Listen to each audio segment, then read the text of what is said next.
Some businesses are objecting to the Tour of Lawrence cycling races returning to downtown, and as a result, the city might not allow the event's finale to take place. After a year-long hiatus, a local cycling group is reviving the three-day tour and attempting to get a permit to hold the downtown criterium race that has traditionally been the tour's final event. Downtown Lawrence Inc. is objecting to the level of street closures requested for the downtown race, and city administrators subsequently denied the tour's street event permit earlier this month. However, the ultimate decision on whether the race will go on lies with the Lawrence City Commission. Women's Free State Racing, which is organizing the tour for the first time this year, is appealing the permit denial to the commission for reconsideration. This year's tour is scheduled for June 29 through July 1.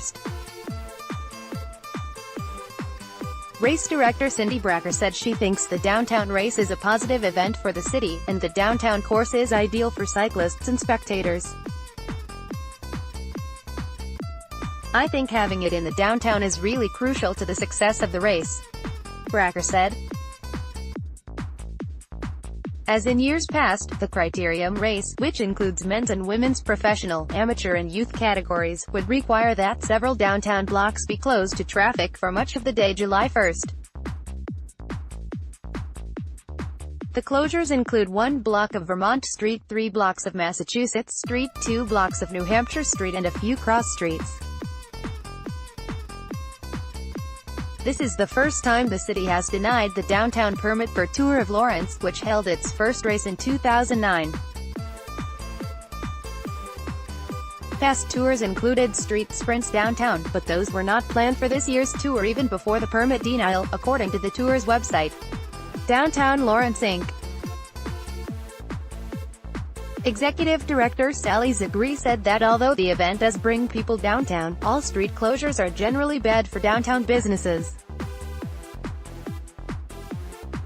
Zagree said there are 65 downtown events annually that require street closures, and the tour's request is also coming not long after the all-day closure of Massachusetts Street for the Final Four.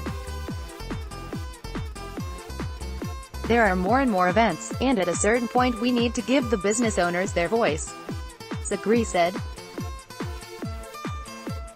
"A storefront is not just a building, it's families and employees, and there is a ripple effect to all of this.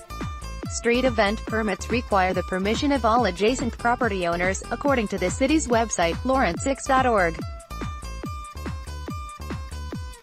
City spokesman Porter Arneal said in an email to the Journal World that the permit to close the streets was denied because the city and downtown merchants are concerned about the number and duration of downtown street closures and the related impact on vehicular traffic and parking.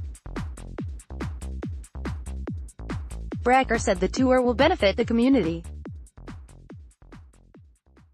She said tour organizers are anticipating about 250 participants this year, and she hopes that number will increase in years to come. The city's Visitors Bureau, Explore Lawrence, used an economic event calculator to estimate the overall visitor spending for the tour. The estimate indicated that 250 participants would generate about $53,000 total of direct out-of-town visitor spending in areas such as lodging, retail and food and beverage sales.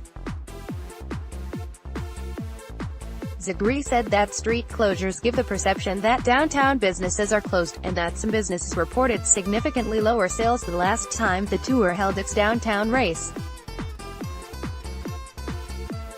There are about 200 downtown businesses, and Zagree said that about 30 responded to Downtown Lawrence Inc.'s voluntary economic impact survey sent out after the 2016 Tour of Lawrence. For those businesses that responded, she said the average decrease in sales was 30%.